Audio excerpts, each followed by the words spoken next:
Hello, this is Sam Martinelli, and welcome to the Jazz and Samba Conversations.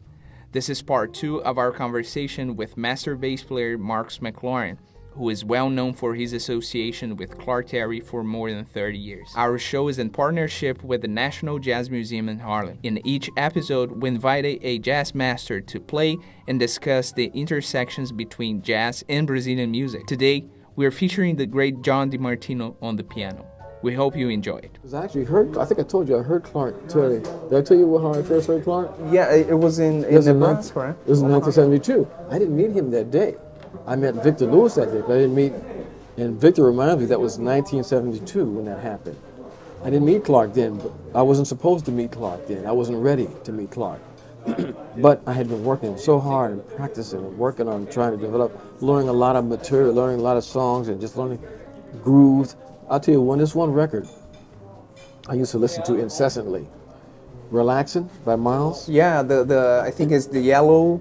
It's the it's like an olive, with kind of Picasso kind of a portrait on the cover. Yes. I used to put that cassette in my car, and that's all I used to listen to. I used to listen to that record. Every song on that record, I can actually sing along with each solo on that record. That's how much I listened to it. It's a great record. And everything. Paul Chambers, Red Garland, Philly Joe. That to me, that rhythm section is the epitome of what I always try to strive to sound like.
It has up tempo, it has medium tempo, it has ballads in it, and then it's got everything that you need to know how to play this music is on that record.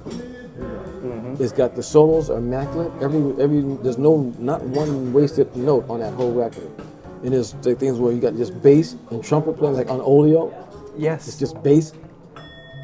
And then the rhythm section comes on the B section. So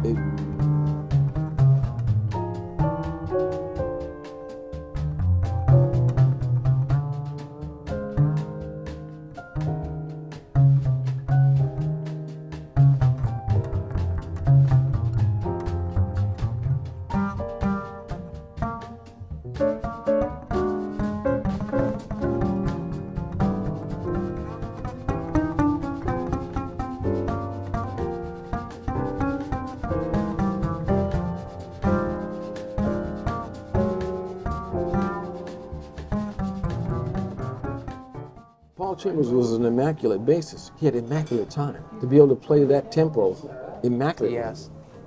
And he was playing with the master. I mean, what they do on that, to me that record is like the epitome of what this music is.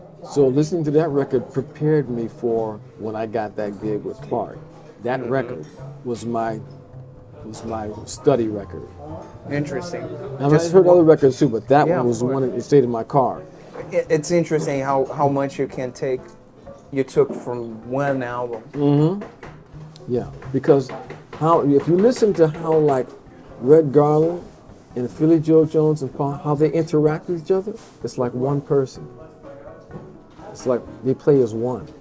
That's a rhythm section. It's like one thing. And to me, I always strive to, when I play, I always strive for that. Because that's always in my head, trying to strive for what those guys did on that record. That's what I always strive for. Not successful all the time, but that's what I strive for.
And that's a very interesting concept of you working as a rhythm section, because I've heard people sometimes talking about how a drummer or a bass player should focus on the improviser, okay?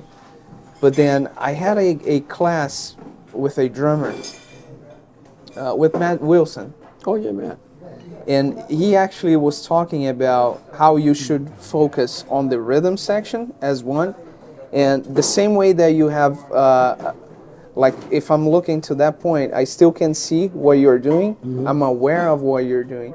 So that's what he said we should do as a drummers, as part of the rhythm section. We focus our attention in that unity, but we are always aware of what's happening, with the soloist and the rest of the music. But our main focus is to play as one.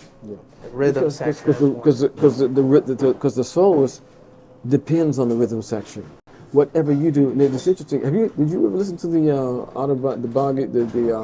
audio book of Herbie Hancock's audio book, Possibilities? Have you heard that? No. You got to get it. It's a must. It's a must have. He talks about this. They're playing a gig. This is with Tony Williams and Ron, and they're playing. And this is when George Coleman was in the band. And so they were playing, and then on the break, Miles came over to us and said, well, why don't you guys play like you do with me, the way you play with George? They were playing more free with George, They were taking more chances. But when he played, they played more straight. We said, no, don't do that. Play like you do with him, So you can affect the soloist, how you play. So they said, okay. So then they freed up and started playing more free, and that let him start to do things that he normally wouldn't do. Because we can affect, the rhythm section can affect the soloist by what we play. You dig? So, yeah. So when I heard that, I said, yeah, interesting. And I said, okay, that makes a lot of sense. In particular, when Wayne got in the band, Wayne was actually more adventurous, so they used to really stretch when Wayne got in the band.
I was talking to a friend in common, and we were talking about the consistency of his playing. Like always very precise, like always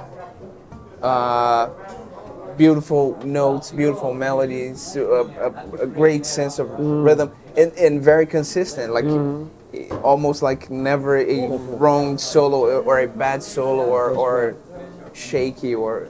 That's why I always loved playing with him, because when I played with him, it reminded me of being on the City Club. He's the closest I've ever, of all the trumpet players I've worked with, he's the closest I've ever played with. It sounded, I got that feeling from. It was cloudier. He had that. He had that thing, And that's why I love being. Every time I got a chance to play with him, I jumped at that. I thank you also for putting Yeah. it together. Yeah, and a lot of people remember him and Clark as well. You talked about this being a right. great person, but you can't forget how great musicians they were, and how important to the instrument, to the music that they were. And I know Claudio knew Clark. I know they met, and I wish I had talked to Claudio more about this. But I could tell that he had a strong affinity towards Clark, because they seemed like they came from the same, they come from the same mold. You know what I'm saying? They're like the same people almost. Both very beautiful, very giving. Clark was very giving to young people, to help them, learn, develop. And Claudio the same way. Very much the same way. Yeah.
What are the things that you, as a bass player, when you go to a bandstand, you expect from a drummer? Let's start with the drummer.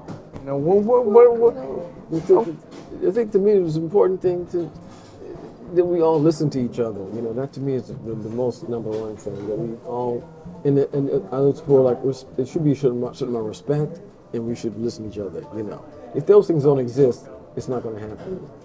I don't care how good the guys are. If you don't have that respect, and listen to each other, and really respect the tradition as well, it's not going to happen. So that flexibility of time playing, if you listen to each other, it doesn't sound wrong, because we're like flexible. That's so right. The tempo may change a little bit, but then you are together. And that's what's so important, because being able to adjust, being able to be, like you said, be flexible, not be rigid and just get locked into you can't move, be flexible. I think that's so key, to have that happen.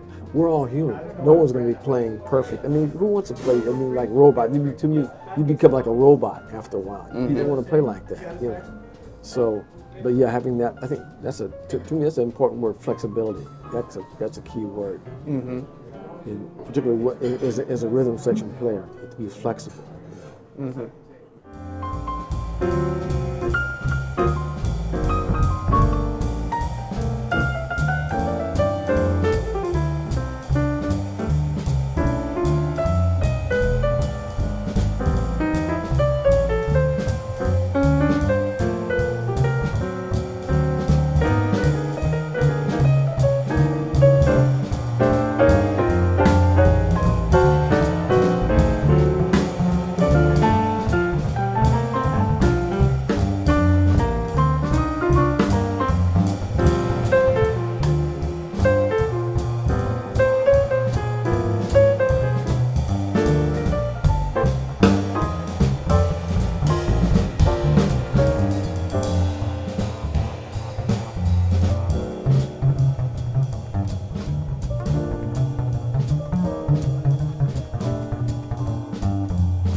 You know, once I had a class with Dennis McCrell, our common friend, and he gave me a definition of what groove is, and I thought it was a great definition. He said that groove is agreeing.